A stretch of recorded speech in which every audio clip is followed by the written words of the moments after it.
Blog Talk Radio.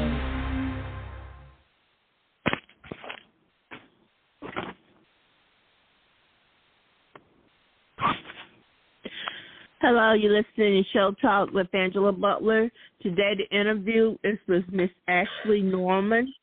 Miss Ashley Norman. And Miss Rhonda Fraser will be joining us shortly. How are you doing? Thank you for coming on Show Talk with Angela Butler, Miss Ashley Norman. Good morning. How are you doing? Good morning.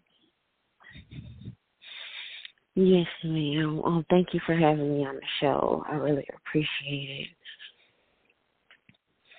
You're welcome. Thank you for Show Talk with Angela Butler. We both know that we had a long conversation yesterday, a very long. Your father, a military retired veteran, Mr. Ulysses Norman Jr., who worked at the technology department in the National Guard. He was over the entire IT department. There was nobody over him based in Alabama. He had property in Montgomery, Alabama. Would you take it from there, Miss Ashley Norman, and tell everyone what happened to your father?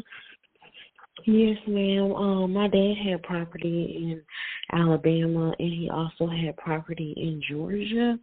What he would do is, with his rental properties, he would lease them out to the housing authority, so tenants could actually rent his homes if they had Section 8 vouchers.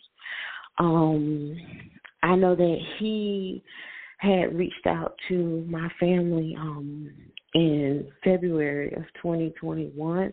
I had just had emergency surgery, and he was actually coming into town to visit my family and I, and to like have a vacation pretty much.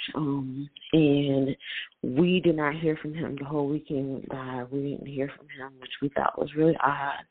I had checked my Facebook page, and I found out that my father was deceased. I was not contacted by MPD.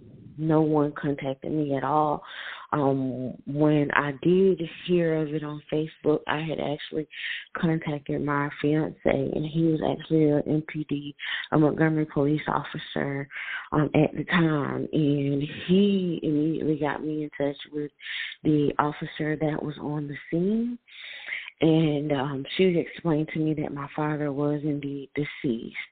And she told me that he was actually found outside of his home on the porch by a woman named Wakanda Nolan. And Wakanda Nolan was actually the ex-girlfriend of my father. He had dated her probably, I want to say, back in 2015 or 16. But he did explain to me that he had stopped dating this lady because she told him she was waiting on him to die.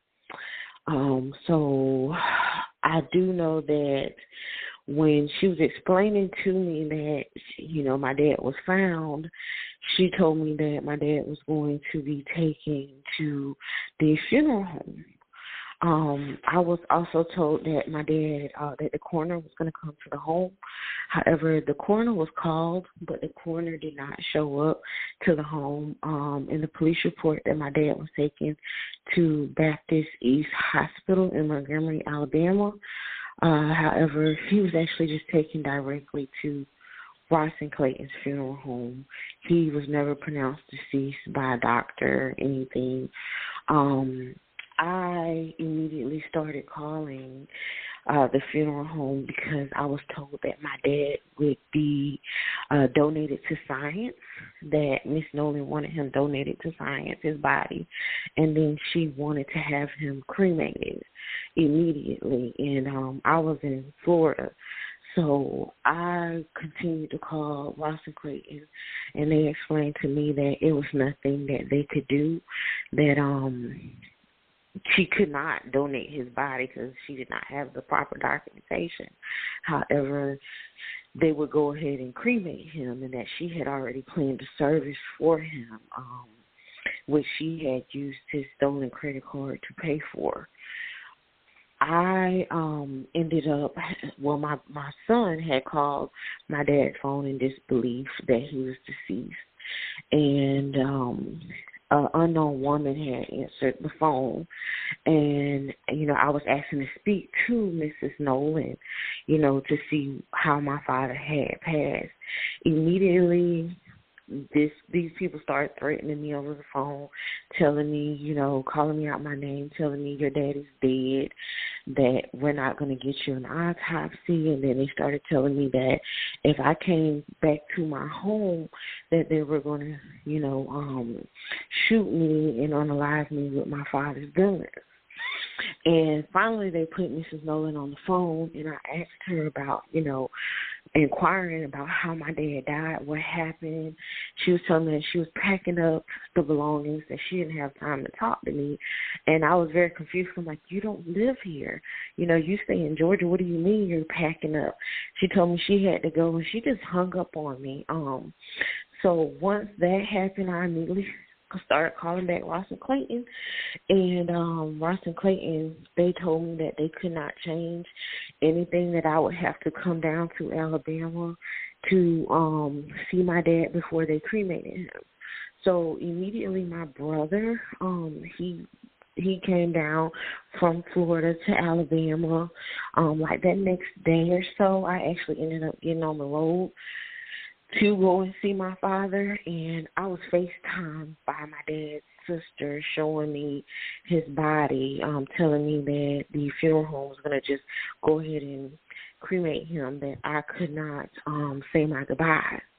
So immediately I called my brother. My brother, he went and spoke to the funeral home director, Joe. And apparently a fight had broken out because Mrs. Nolan, her family and friends were at the funeral home, and they were teasing and taunting my family, telling them that someone would have to describe how my father's body looked to me, that I would not be able to see him to say goodbye because they had already signed the documentation to have my father cremated. So once the fight broke out, MPD was called. They made everybody leave. My brother was not, he didn't participate in the fight or anything. But I ended up coming to Montgomery probably 2 hours later. After arguing with the funeral home, probably like over an hour, begging them, can I see my dad? They finally allowed me and my children to view my father's body. When I did see him, he was laid up on a table. From my understanding, his clothes and had been changed from when he was found on the porch. They changed his clothes. They washed his face. He had white, dried up mucus that came out of his nose and his mouth.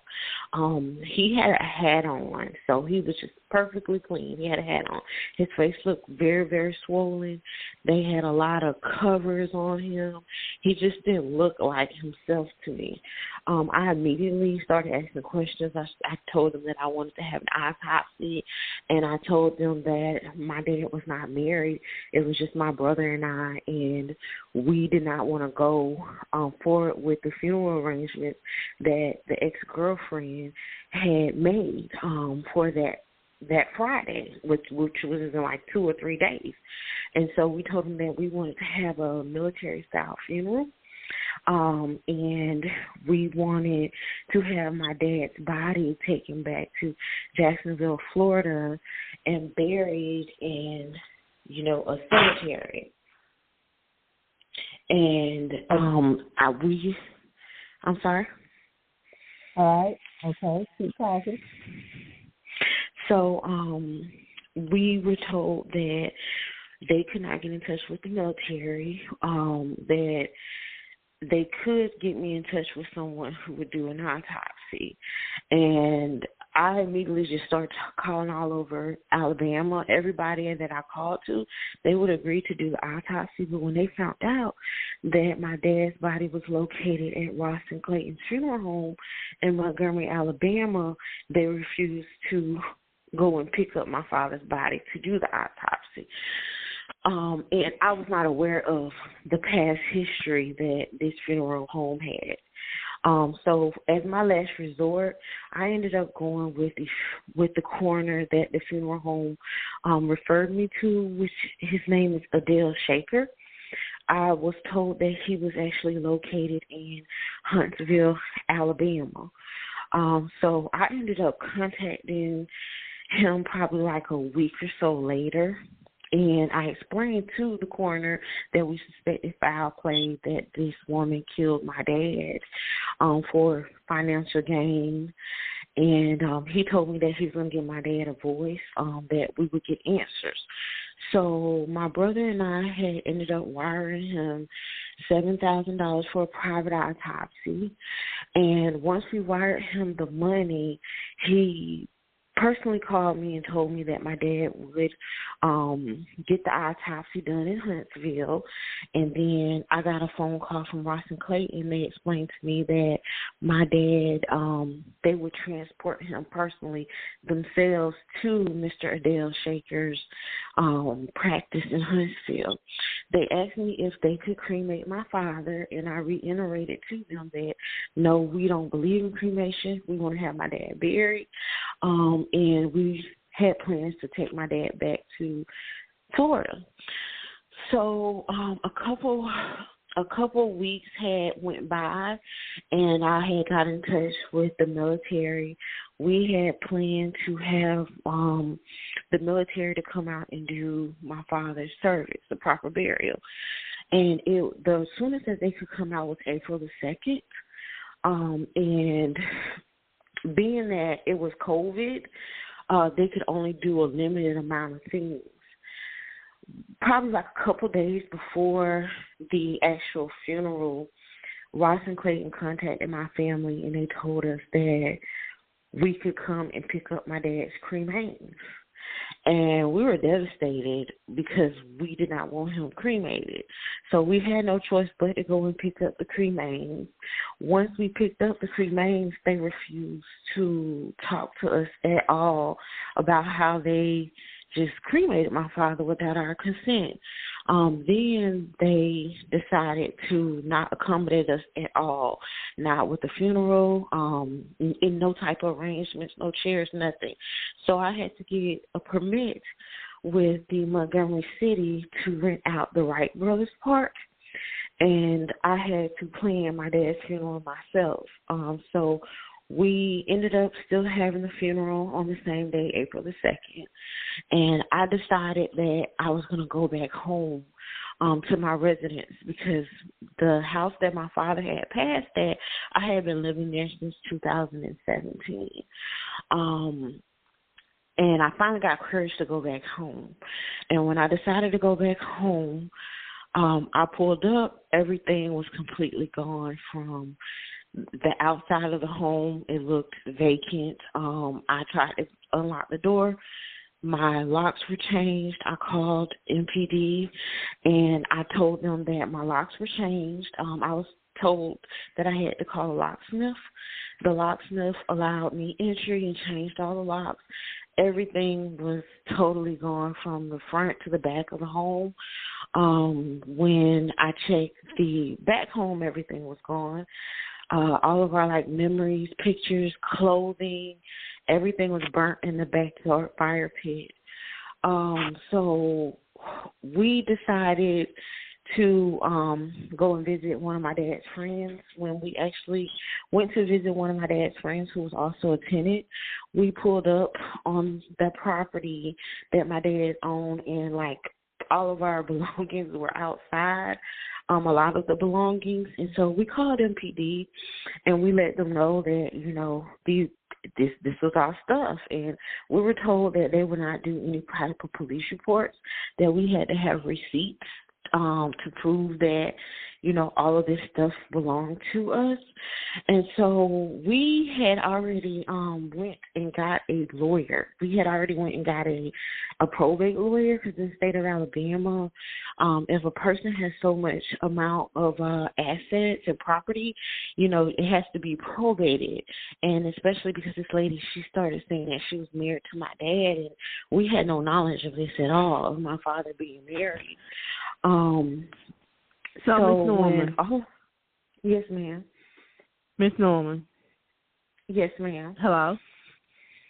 Yes, can you hear me? Miss Norman. Hello? Yes. Hello?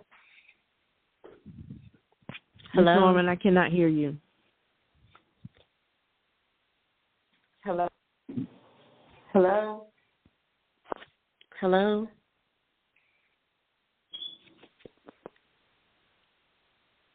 Hello?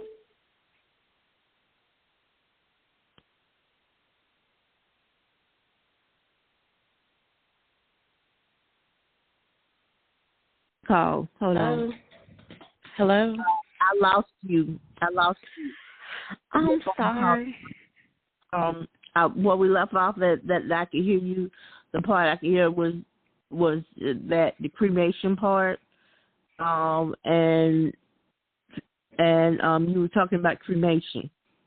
Yes, ma'am. Ross and Clayton had cremated our father without our consent. They told us to come and pick up his body at cremains just days before the autopsy. I'm sorry, just days before the funeral. And so we came and picked up the cremains, and they would not answer any questions that me or my brother had about why they cremated our father, and then they refused to do the funeral service altogether, so they would not accommodate us with anything. So I had to get a permit to rent out a park, the Wright Brothers Park in Montgomery, Alabama, and we had to plan the funeral ourselves. So they did not refund us our money or anything. We just had to have the military come out and conduct the service, and which we did do. And once that transpired, I decided to go home to my house where my dad had passed. It was his home that I was renting from him, and to my surprise, I couldn't get in the home. All of our locks were changed. All of our personal belongings had been burnt in the backyard fire pit. Like all my dad's clothes, our memories, everything was just gone. I called MPD, and I was told that I had to get a locksmith, which I did. My brother and I, we had rode around trying to check on my family and my dad's friends to see if they were doing all right. And that's when we discovered that all of our belongings had been given away and stolen because they were not at the house. And we were not helped by the police at all. They refused to write police reports. They told us that we had to have receipts to all of our belongings. We did go through obtaining a probate lawyer, and our probate lawyer that we hired, his name was Jesse Hefner. At the time, we did not know that he was a conflict of interest because he also is the lawyer for the Montgomery Housing Authority. So I paid this man like over $12,000 to represent my family on behalf of my dad's estate, which he appointed my brother as the executor of the estate. My brother and I were working together because Miss Nolan was saying that she was married to my father, and we had no knowledge of my dad ever being married to anybody. He had already been divorced. So we were going downtown to try to get the marriage license. Every time we went to probate, we were restricted to purchase the marriage license. We were told that it was a restricted document. So the probate office refused to sell us a marriage license. In the state of Alabama, it's not restricted at all. So we did turn around and we waited on the autopsy results for a couple of weeks. In between that time, we did not know that Mrs. Nolan, she was defrauding my father using his credit cards. She had stolen his cell phone. So she was able to sign online and make online accounts with all of my dad's like mortgages and things of that nature. And so when she was able to do that, she also transferred like his mail. So she transferred his mail to Georgia. She was putting herself as point of contact. She defrauded everybody from like USAA, Max Credit Union, Navy Federal, anybody that you could think of. She just defrauded, and she didn't show up to the funeral. Instead, it showed on the credit report, on credit printout, that she was actually doing like this lavish shopping in Georgia. And we immediately did go to MPD and report and let them know, but we were told because my dad did not have a death certificate, it was nothing that they could do at the time. So Alabama failed to issue out my dad a death certificate in the required 5 days, even though they knew we were waiting on the autopsy results. So while we're waiting on the autopsy results, when I did go back home and I seen that everything was gone, that next morning I had police in tow trucks in front of my home. I showed them my lease and everything, and I let them know that I took the instructions from the police earlier that day.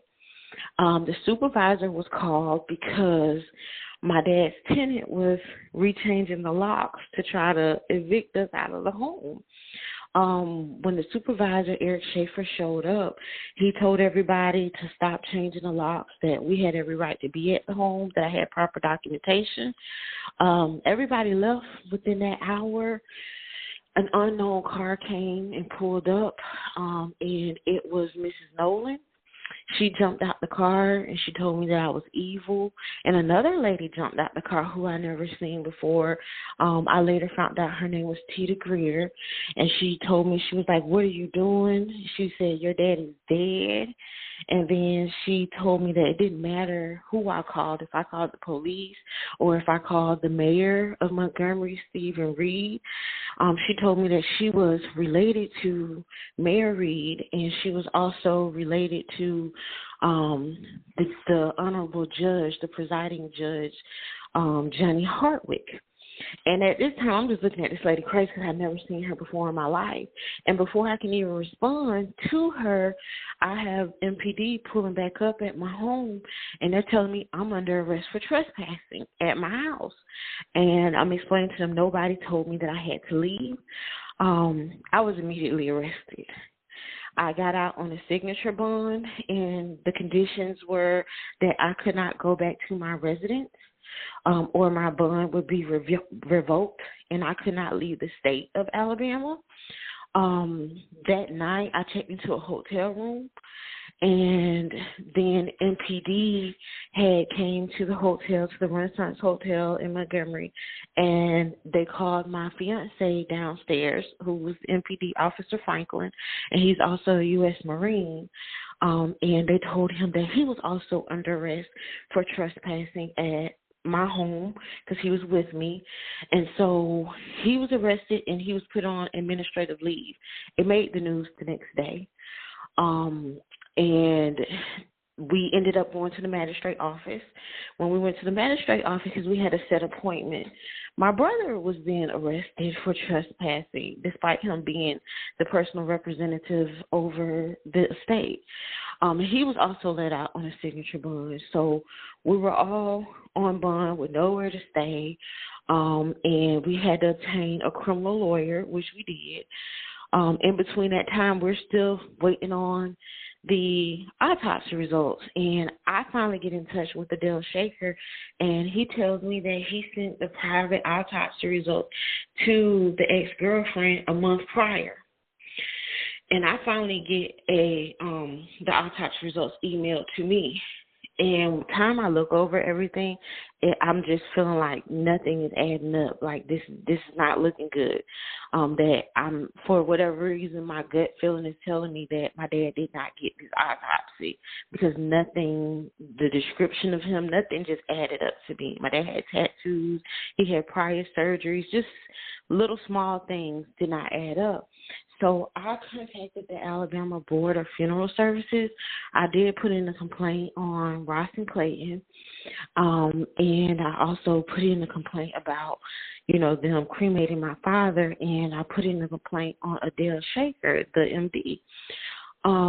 They started conducting an investigation, and then between that time, the lady Tita Greer, she started going on Facebook, taunting my family, telling me that my dad was in a shallow grave, that the autopsy results were not real, that there's no forensic reports, just things of that nature. And I never met this lady before.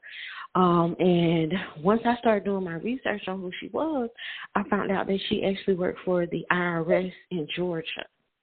Evil. Yes, ma'am. Yes, ma'am. And it really scared me and my family because we didn't know this lady. And it's very alarming when someone is physically stalking you and you don't know them. So I found out she was a case manager in Atlanta, Georgia, a tax examiner, and I contacted her job and the U.S. Treasury, and I sent them all of the screenshots and things of her posting about me and my family. She was saying how Mrs. Nolan had obtained all of my father's properties, even though he paid for them, and they were stacking our direct deposits, and just taunting, just doing all this taunting. And so an investigation was launched, and it was proven that Miss Tita Greer was able to access my information and my entire family's information, and she gave our personal information to Wakanda Nolan. That's how the investigation was, that's how the warrants were launched on us for trespassing at my own home, because nobody had our personal information, but she had access to the U.S. government, U.S. Treasury system, so she provided all of our information to Wakanda Nolan. So in between all that time, that next January, I was contacted by the Alabama Board of Funeral Services. They told me that Ross and Clayton pleaded guilty to all of the counts that they found them guilty on. So we never went to court, but I was told that I could not go forward and sue them because it was a statute of limitation, that it was 2 years. And I was like, well, I didn't know, because they pretty much tried to deny doing any business with my brother and I. They tried to say that they never knew us, they never seen us, all of this. So in between all of that time, I'm still, waiting on investigations outcomes of the MPD, of the coroner. And I'm told by the Alabama Medical Board that they did not find Adele Shaker in any wrongdoing. So at this time, I'm just feeling real devastated, like nobody's helping me. I went to CID, the City Investigations Division, and I sat down with Chief Hall. He's like he was the intern chief of Montgomery at the time. Well, he wasn't at the time. He is now, but prior to that, he was over the City Investigations Division. I provided him and another chief who was a white-collar crime supervisor over 300 documents showing them concrete proof of all of the fraud and everything that this woman has done against my family and I. And I was told that an investigation would be conducted. Then we went to court and we were found not guilty on trespassing at our own home. Miss Nolan tried to write Judge Westry and ask him to drop the charges, and he told her no. She never showed up to court. They did not issue her any failure to appears or anything like that. And we could not go back to our home even though we were found not guilty because Ms. Nolan had rented out our home to a tenant on a Section 8 voucher. And she forged it and put it in my dad's name as if my dad was still alive. And so when all of this had transpired, I'm seeing on the news that the coroner, Adele Shaker, he had been indicted in the state of Texas for practicing without medicine and also for falsifying government documents. And I'm still baffled, like, what's really going on? Like, I can't believe this. So my attorney that I had for our probate, Jesse Hefner, I'm contacting him and asking him to subpoena, this coroner, if he could do that. He told me, yes, he's going to do all this. Like $12,000 later, I find out he's not doing anything that I pretty much paid him to do. He's not even evicting tenants that's refusing to move out of the home. And one of the tenants, taking the money. They're taking everything he got. Yes, ma'am. He's playing both sides because I'm still not knowing he is, he's the lawyer for the housing authority. So I decided just to start doing my own investigation on my end by foot. So I was, coming back to Alabama every other week, like personally going to places, requesting things with my brother. So we decided to go to the Montgomery Housing Authority downtown in Montgomery, and we personally asked for all of my father's contracts. We showed Miss Keisha Norman. That's her name. She's supposed to be over the Section 8 vouchers.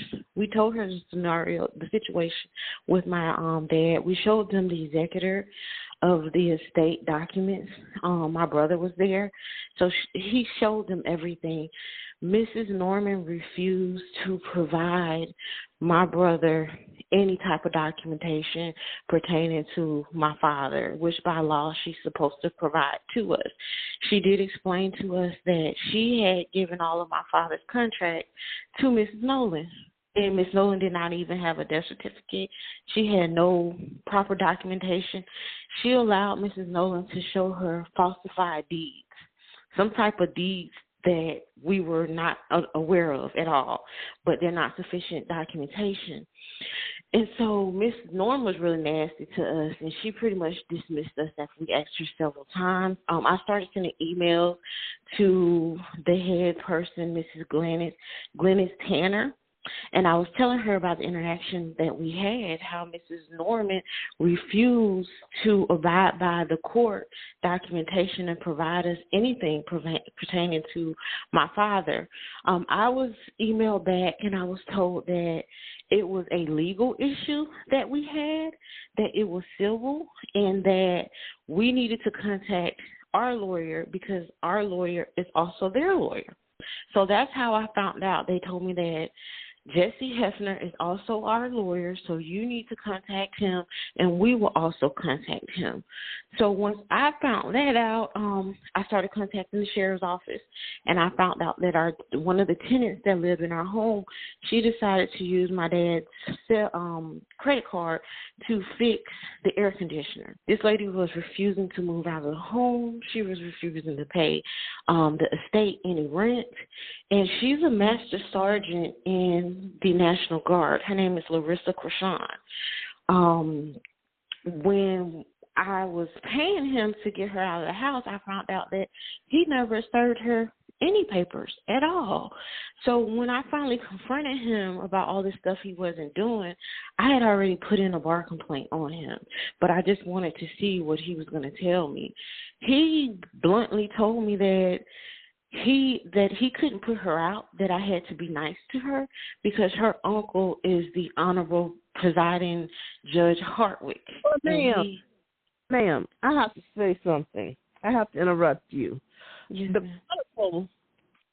the Chronicle did the shady Montgomery mortgage man profited and protected by Reed. This is copyrighted too. It was published on June 10, 2002 by Mayor Reed and the property on nonprofit housing district previously imprisoned for swindling under mayor's protection, now accused in major deed fraud scheme to steal homes from dozens of Montgomery residents, and she lives in one of the houses.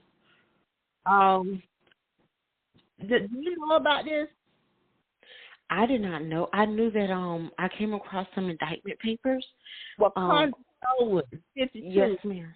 with best friend, longtime crime partner, Cheetah Grill, who by 2000 allegedly stole some $5 million in insurance inheritance. Do you know about this story?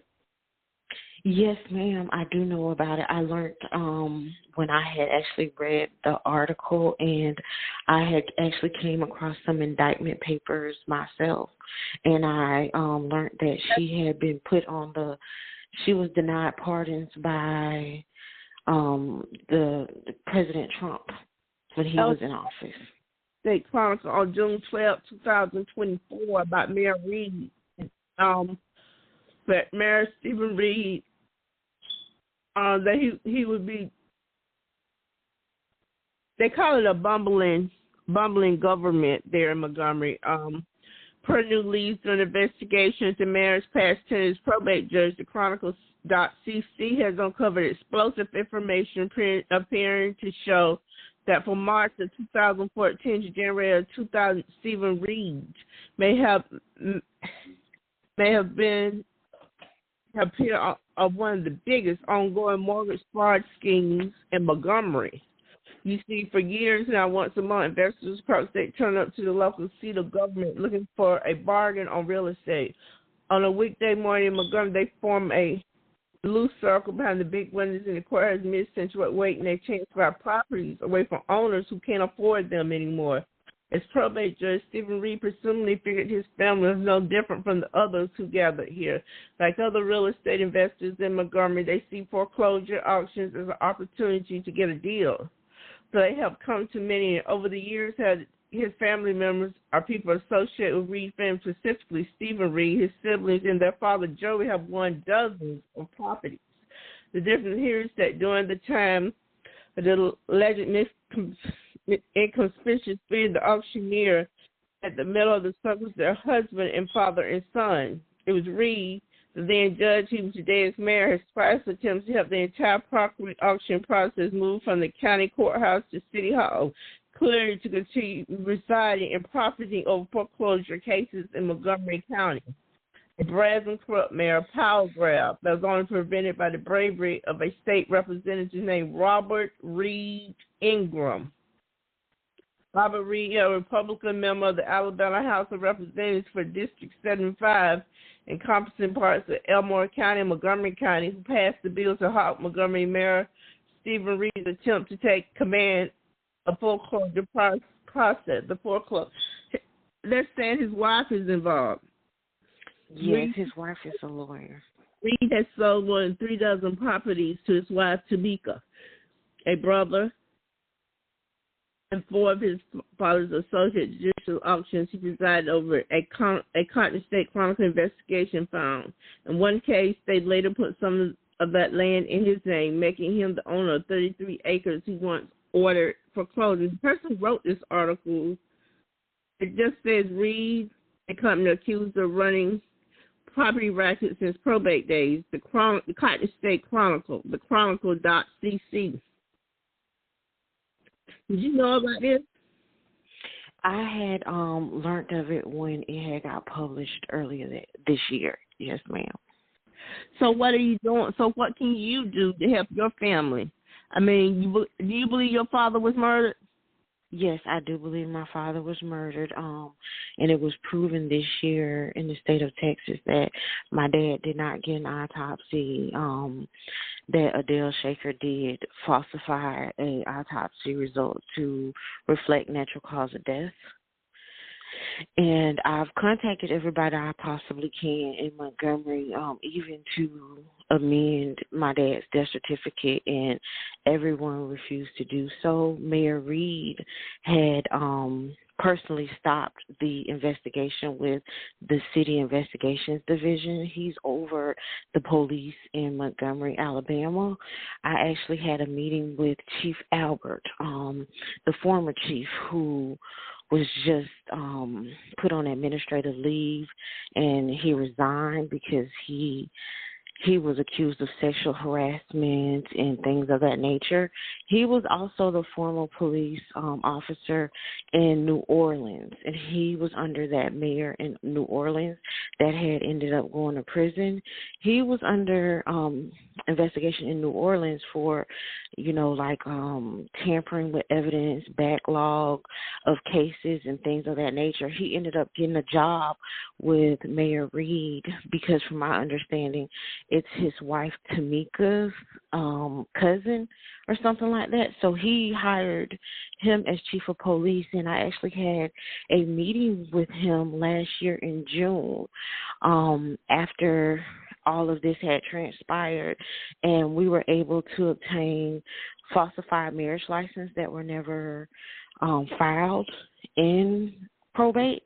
However, they were signed off by Mayor Reed, and do you know how many family members of Mayor Reed and the judges and family members are working for the government? Throughout the city and the state, it's a lot of them. So it's like no matter who you contact, it's going in a circle. Nobody is doing anything at all. Okay, and they retaliate against you. They do everything they possibly could, because after I had the meeting showing them the falsified government documents that we were able to purchase and probate and at Vital Statistics, all of these different places, I personally showed them to Chief Albert, and he told me that it did not matter what I had, I would not get justice for my father or my family. I told him that I did go down to 4 different FBI locations in 4 different states. He told me it did not matter because he had connections with the Mobile FBI. And he told me that it did not matter about the falsified documents that were, in the government in Montgomery. And then within the next week or two, Mayor Reed personally signed off to fire my fiance, even though he had no disciplinary actions or anything. And he signed off to fire him, and he tried to get unemployment. They would not allow him to get unemployment, even though he was approved for it. And we haven't had anybody to represent us. Nobody would represent us. Every lawyer that we have contacted, they took our money and ran, or they'll tell us they don't want to piss in their own backyard. And we later also found out, after all of this had transpired, that our case was moved from probate court to circuit court. So we never got to go in front of the probate judge, Love. Our lawyer, Jesse Hefner, forged my brother's signature on a motion and said that he wanted the case to be moved from probate to circuit court to be ruled under the Honorable Judge Hartwick, which is the tenant's uncle. And we personally went down there and wrote a motion and told him that we did not do that at all. My brother said he didn't do it. After the bar and the judicial commission had found both Jesse Hefner and also Judge Hartwick with no wrongdoing, is what they told me, they allowed him to move the case from probate court to circuit court, and he also signed off for Jesse Hefner to be removed as representing our estate. So our case set in his courthouse with him knowing it was a conflict of interest. However, he ended up being shot and stabbed earlier this year in the face by his son. I don't know why it didn't make national news all over the world, but his own son had shot and stabbed him in the face, and he was in critical condition in the hospital, so they had to have other judges to come in to take over his cases, and that's the only way that we had ended up getting a court date, and that was actually our only court date that we had in the last 3 years since we started the estate, and it was in front of William Shashi, the Judge William Shacey, and we went in front of him, and I explained to him that they intentionally moved the case from probate to circuit court to hide, white-collar crime, the fraud, the racketeering, that it was a conspiracy, and that it pertained murder. I let him know, and he told me to pretty much, he told me to stop talking, that I needed to actually have a lawyer to represent us, and I told him that every lawyer that we contacted told us that they don't want to piss in their own backyard because the mayor is so powerful and he's over so much in Montgomery and in surrounding areas that nobody wants to represent us. So I've tried everything that I can possibly do for the last 3.5, 4 years. However, it's like it's on deaf ears because everybody I talk to is coming back to the same exact circle. So we do believe my dad was, killed for financial gain. And we also found out last year, after an investigation was conducted with Miss Tita Greer, that she actually unalived herself. What did she do? After that's the lady who had accessed my whole family's information through the U.S. Treasury Department. She unalived herself, and she was telling the police the whole time that she was Wakanda Nolan's sister, but come to find out they were actually lovers. Okay.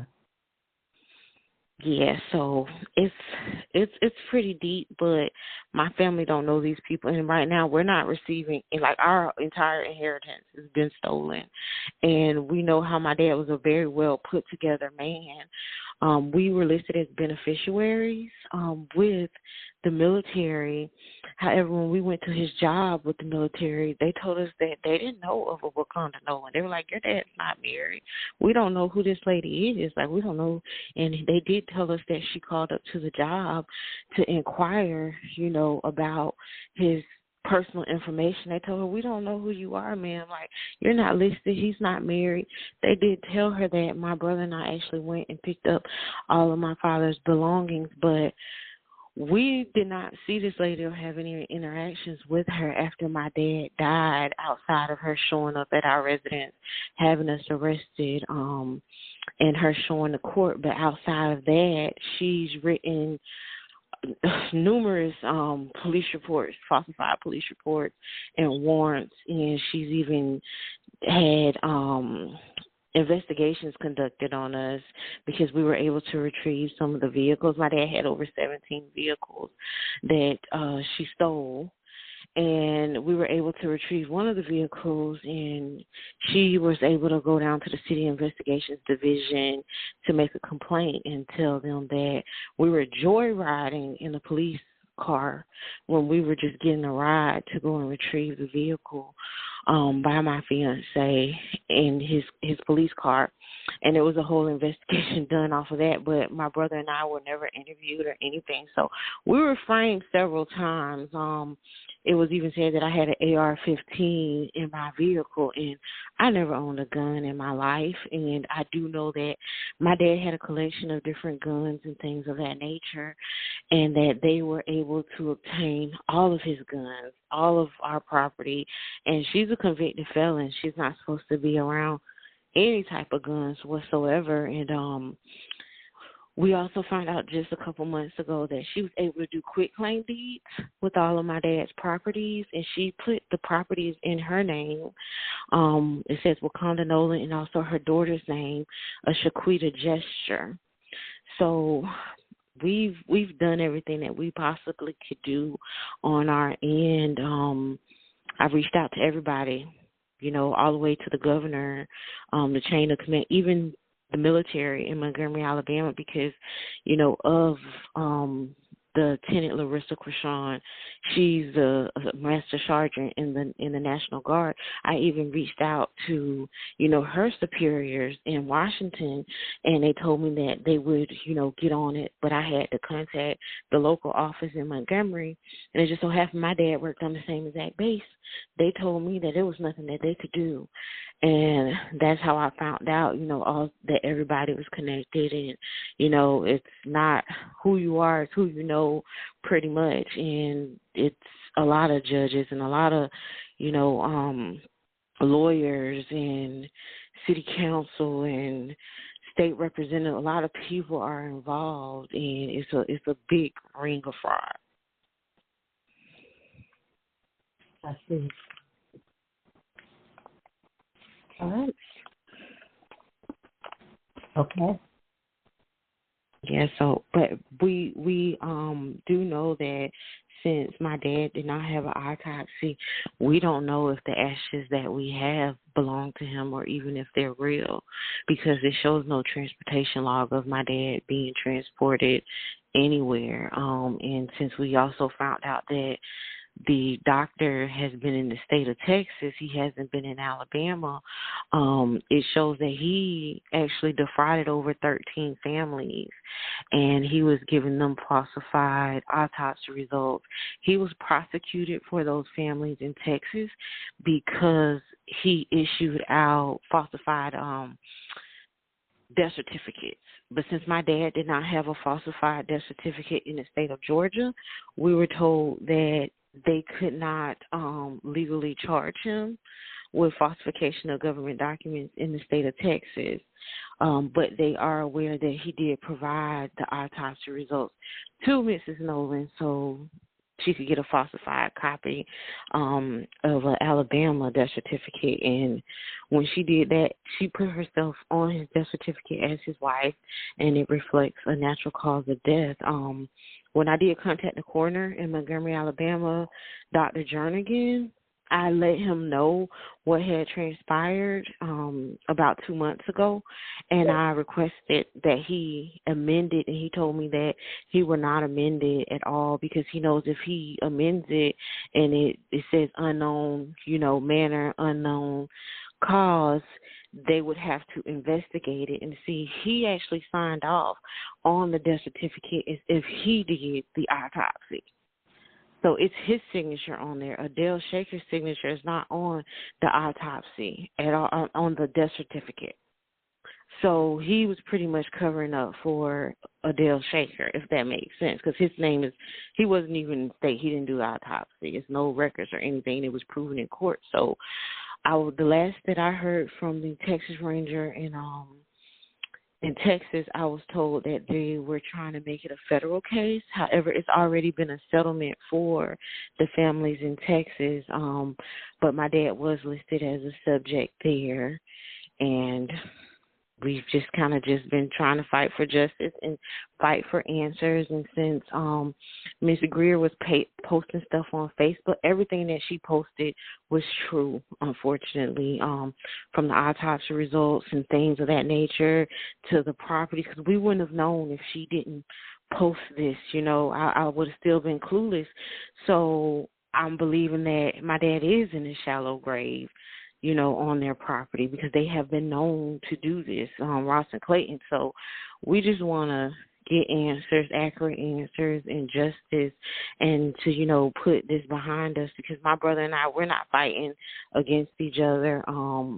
We've been working with each other from day one, and we've came out of pocket to keep everything afloat.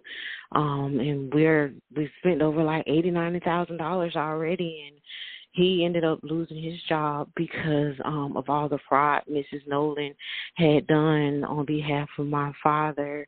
And I'm a licensed cosmetologist, and they've threatened us. They've came here to, we've moved several times.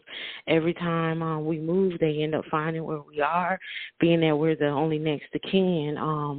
We've been receiving all type of death threats. They'll pop up wherever we're at, and it's just now I've been homeschooling my kids. They don't even go to public school for the last 3 years, just to make sure that, we're safe. And I can't just take clients how I was, not knowing who's coming through the door. And that's hurt me financially a lot also. So it's just like we just want justice. We just want answers. We want to put this behind us, and be able to start to begin to grieve. I understand. You Turkey also. I let you tell as much as you could. I hope this interview will benefit you and your family some kind of way. I'll let you tell as much as you could. Like I said, I hope you get justice. I do. It doesn't, since the Chronicle has wrote that about her past fraud charges and about the Georgia thing that she did, I hope you do get justice. Yes, ma'am. I hope we do also, because everybody's aware. Nobody will acknowledge us. The mayor will not acknowledge us at all. And I've personally written him over like 20 emails. I put in like over 20 complaints with the City Investigations Division. I've written him I was blue in the face, and he will not respond or acknowledge us at all. Instead, he's like been traveling all over everywhere but Montgomery and speaking to, other residents.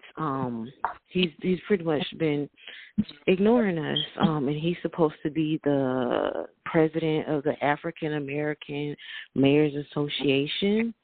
I don't know when they came up with that, but he's supposed to be the president of this organization, and he's been blatantly tuning my entire family out. And there's recordings of him that have came out with him threatening, females, and him pretty much saying how he does not care about the black vote, that he does not need the black vote, that he can just come to work and don't do anything and get the white vote, and that's all he needs is the white money and the white vote. And it's actually on YouTube. You can actually pull it up. And everything that he said, he calls himself the diabolical mayor. These are his words.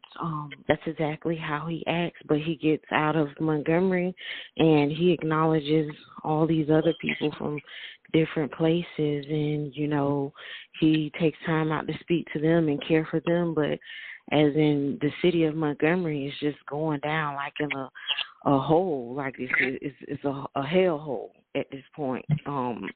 Every day it's violence. You can't go anywhere. It's shots fired everywhere. It's just horrible. It's crime. It's not enough police officers, and he knew that it wasn't enough police officers. Once he had got in office, everybody started leaving because they didn't want to be under his control. And they're less than like 200 officers right now, and he doesn't care. He has officers sitting at his house 24 hours. They switch off every 3 hours, and he's not concerned about the citizens at all.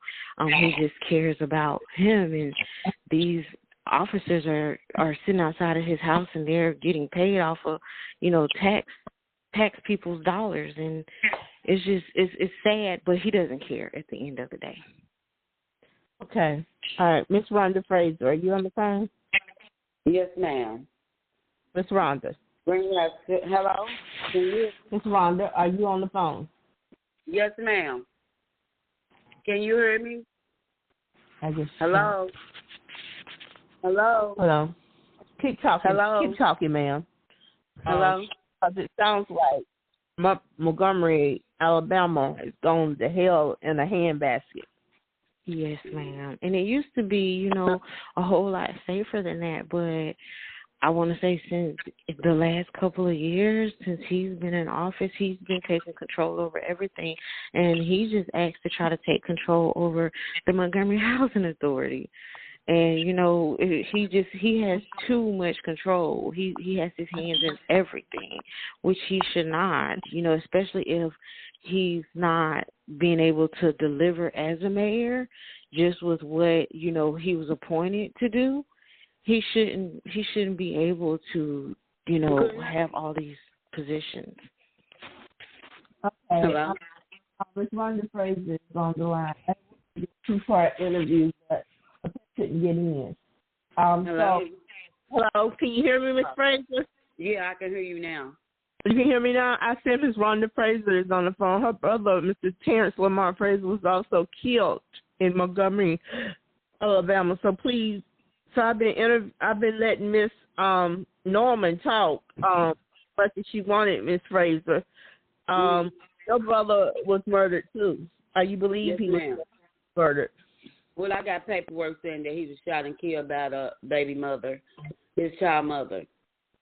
But the police telling me that he had a heart attack, and when I came down there, he got killed July the 5th.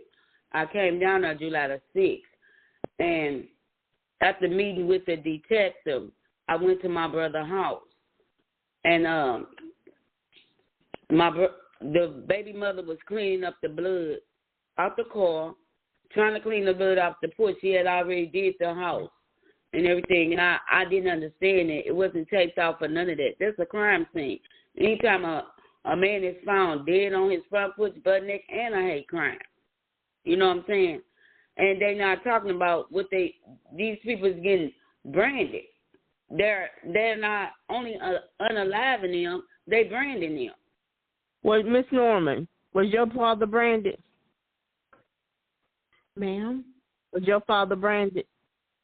What do you mean as far as for branded? Like, was he stabbed or? No, like a mark on his forehead. Oh, no, he didn't have a mark on his forehead, but he did have a big mark, a gash on the back of his head.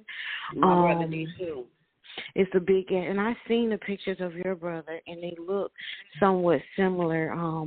I don't know what other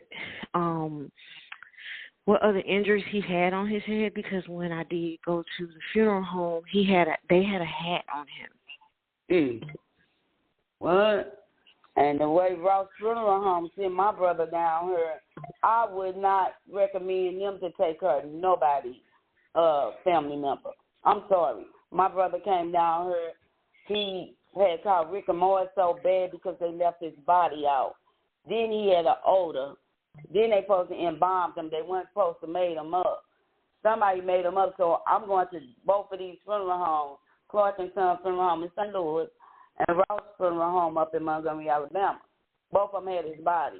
Both of them telling me they didn't make him up. So who made him up? A ghost? Yes, ma'am. His lip was split. You know what I'm saying? That's totally disgrace, especially when this man was laying up there butt naked. And, I called the newsroom, the news people called the detective and told the detective that I want them to air my story. Detective Lamici told them, do not air my story. If this man died from a heart attack, what is you trying to hide? If he died from a heart attack, why not air my story? You don't take kids out the house from a person having a heart attack. That means everybody have a heart attack and have little kids. You're going to take their kids. There's something wrong with the DHR system down there. There's something wrong with the MPD police department down there. And there's most definitely something wrong with the mayor. And we ain't going to get on the district attorney, because I called them and she just told me the police didn't even send them no paperwork on my brother. So why you going to tell me, the chief of police, I'm not chief, the captain of the police department, homicide, told me that my brother's case is going to the grand jury. It's going to the district attorney and to the grand jury. They don't even have my brother's paperwork. And then they tell me they got an autopsy after what Ms. Norman just said about the autopsy. Did they even do an autopsy on my brother? Is that why I can't get no paperwork? You said I'm not a citizen in Alabama and I can't get no paperwork. There's something really going on up there, and they need to be investigated. The feds need to come in and they need to investigate.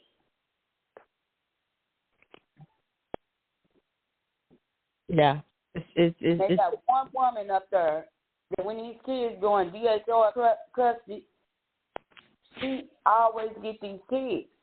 It's a scheme going on up there. They send out other people's paperwork to you, in DHR custody. That's CFO law. I'm calling it out. It's CFO law because I receive all this woman information. And so if I receive her information, who received my information?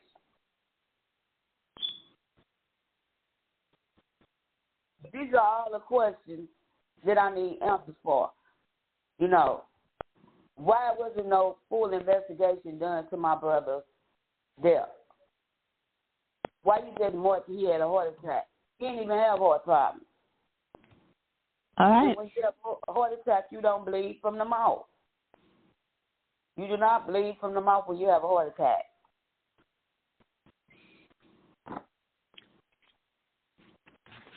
All right. Okay, so we have Miss Norma and we have Miss Fraser, everyone who listens to this show. They're saying their family members were murdered. Miss Norman is saying that it was a master fraud scheme. Her father was murdered for financial gain. So, Miss Norman, are you there? Yes, ma'am. Just to piggyback off what she said with the district attorney's office, I personally contacted the district attorney's office also over 2 years ago after the city investigations did not do the investigation that they told me that they would, and I waited over a year. I had actually contacted them by email, and I spoke to a lady named Tiffany. She was over the intake at the time, and I sent her an email asking her could they do an investigation pertaining to my dad, and I was told that they would do an investigation, that it would be picked up by Chief Mike Thomas. And months went by. I was finally contacted by Chief Mike Thomas after leaving several messages, and I was told by him that even though they know what's going on, I notified them that they would not go any further to conduct an investigation because our case was moved out of probate court to circuit court. And then that's when I found out that the Honorable Judge Hartwick, the same judge that I was telling you about earlier, he swears all of them in. So when they come in and work for the district attorney, he will swear them in. So even after all of that, and I learned that my dad never had the autopsy done, I personally contacted Mr. Mike Thomas myself again, and I sent him the district attorney's investigation, over 200 pages, showing him that it's already been investigated and proven. And he told me that he accepted my paperwork, but he still will not go forward to do anything about the case. And I also submitted them documentation showing them that I spoke to the vital statistics, the state register. Her name is Nicole Henderson Rushing. She actually had signed off on this document as far as for my dad's death certificate and stuff like that, and she never had any proper documentation. And I showed them the emails that I had corresponded between her and I, of her basically saying that she's aware of these errors on my dad's death certificate and the marriage license. She called them errors. She didn't say that they were fraudulent, but she also told me that she conducted an investigation herself, even though she's the one who, I suspect of doing everything because her signature is on there. But she told me she conducted the investigation herself, and she closed it the same day. And I asked her to contact the district attorney because when I read it, it said that if you have any errors or, it's any information that you don't agree with, to contact the district attorney. And she told me that she would not do so and that the case was closed. So I submitted it to Mike Thomas, and he told me there was nothing that he could do. So he won't investigate it either. And I contacted the attorney general. I was told that they do not handle anything of this matter, that I would have to give me a personal lawyer. And I also contacted Governor Kay Ivey, and I was also told the same thing, that they're working on the laws in Alabama, but it was nothing that they can do. It seemed like to me that they all sticking together. From it's one bad apple and it got everybody in their position. So I have contacted people in Alabama also, and I contacted the Department of Justice and was told something else, like they couldn't help me or whatever. now, I wrote to the ethnic, some ethnic group up in Alabama. I haven't heard from them yet. And I contacted the NAACP, and I will never contact them again. They're a disgrace. When you tell me, let the dead bury the dead. So, I mean, it's just like we can't get no help or none of that. It's like people are scared to come up against the state of Alabama or something. I don't know. Because they all got ties in somewhere down the line. They all tied together. And they need to be fully investigated from the mayor to everyone else. They have a whole political game up there. I was reading to the audience that were listening the information about Mayor Stephen Reed, his wife and his relatives and things like that to own all that property through foreclosure and other matters. I think it was like over 3,000 properties, according to the Chronicle. Yes, ma'am. He owns a lot of properties, and he actually just stopped. He did I think they said he did a veto. He just stopped a development being built for ASU in Montgomery, Alabama, because it was a couple of blocks from his home and several of his residential properties that he owned.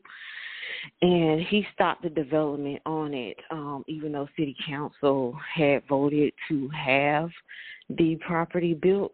But he personally came in and stopped it because he did not want this property built blocks away from his home. That's sad. That's sad. And I remind you, ASU is also the campus where his dad had stolen all of that money from the campus, and his name was actually taken off of the building. This is the same exact property, same school. So it's a lot of corruption going on, and everybody is getting kickbacks and things of that nature. Everybody is gaining financially when all of the residents, they're being unsafe. They're not getting any type of justice or any answers. These homicides are being changed to death investigations, but the investigations aren't being conducted. Right. Because my brother's case, it went to heart attack, to death investigation, to murder. And I'm still not getting nowhere with it. Yeah, and they said that my dad, they tried to rule it as a natural cause, but they tried to basically say it was a heart attack also. And even though it's a police report that says he was taking a Baptist, we pulled his medical records. Baptist never seen my dad at all. And when I confronted, the chief of police about it, he tried to make me feel like I was incompetent, like I didn't know how to read, when it clearly says that my dad was taking a Baptist and he was pronounced deceased by a doctor. Then he was later released. Their excuse is that when someone dies at the home and the coroner does not show up, that they rely on the paramedics. And the paramedics or the police officer, they are the ones who say the cause of death. And this is what MPD told me. And they said that they call in to a doctor, and they tell them the cause of death. So when I contacted the Coroners Association, I was told otherwise. I was told that a police officer cannot, determine the cause of death. Only a doctor can do that with an autopsy being conducted, and that when someone dies at home, that the coroner is supposed to show up. But if the coroner does not show up, MPD or the paramedics is just supposed to call the doctor to clock the time of death. But what it looks like they're doing is they're just taking anybody who dies, they're taking them straight to Ross and Clayton Funeral Home, and I believe that they're actually taking all of their organs, like they're doing organ trafficking. Yes, ma'am. Yes, because ma'am. My dad, he looked it embalmed. And we didn't we didn't agree to have any. That's why I think that the autopsy was not done, because he didn't have no organs to do the autopsy. My brother didn't either. My brother didn't either. He didn't have no organs when they took his body back down here. And I strictly told them that they couldn't have his organs. They called me all day when my brother was deceased for his organs. Ma'am, I just lost my brother. I'm not worrying about no organs. No, y'all can't have no his organs. If he wasn't no donor before he left this earth, he's not now. So stop calling me. They like, we need that his spleen real bad. If he had drugs in his system, why would you want his spleen? You can't use his spleen if the amount of drugs you claim that was in his system. You say he had methamphetamines in his system. So why would you want this man's spleen? And then why was my brother's head cut open like that, where you can lift up his scalp and see his brain? If he had a heart attack, why is you in his head? This is sick. It's something sick, evil, sick and evil. I'm telling you, but the day, July the 5th, my brother was killed. July the 7th, the lady up in the Dream Center that worked for Joyce Myers needs to really start doing an investigation on who she hired to work for her. She strictly put on Facebook that she witnessed my brother's death. And I couldn't believe what I was seeing. I didn't know how to screenshot then because I ain't good with the phone and everything. But she put on her, and when she got wind that I knew that, she took it down. But she don't know. You can't erase nothing off Facebook because Facebook is strictly with the feds. Yeah. All right, ladies. We're going to end this interview because I only got like 2 minutes left. Is there anything either one of you would like to say for Show Talk with Angela Butler? We just want justice. We want answers and we want justice. You know. All right. Is there anything you like to say, Miss Norman? Yes, ma'am. My family, we want answers also. We want people held accountable, and I do thank you for taking time out to interview us. Yes, ma'am. I'll send you a copy of the interview, too. Thank you. All right. Thank you. Thank you for coming on Show Talk with Angela Butler. Okay. All right, everyone. You're hearing about what's going on in Montgomery, Alabama. She said crime was not always that bad there. They short 200 police officers. A lot of corruption. Even murder, possibly. A lot of bad things. There's a lot of murder there, period.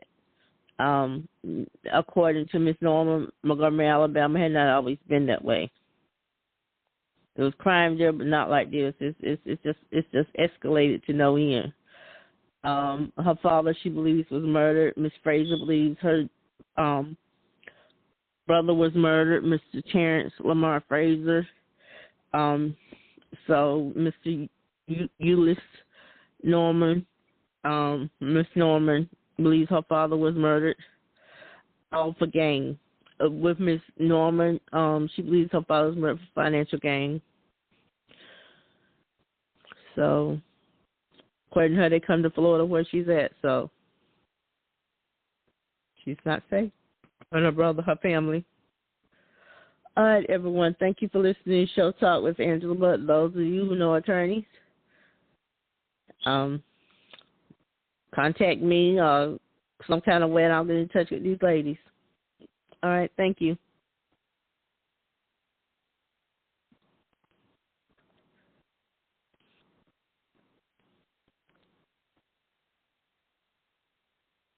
Step into the world of power, loyalty, and luck. I'm gonna make him an offer he can't refuse. With family, cannolis, and spins mean everything. Now, you wanna get mixed up in the family business. Introducing The Godfather at ChumbaCasino.com. Test your luck in the shadowy world of The Godfather slot. Someday, I will call upon you to do a service for me. Play The Godfather now at ChumbaCasino.com. Welcome to the family. No purchase necessary. VGW Group. Void where prohibited by law. 18+. Terms and conditions apply.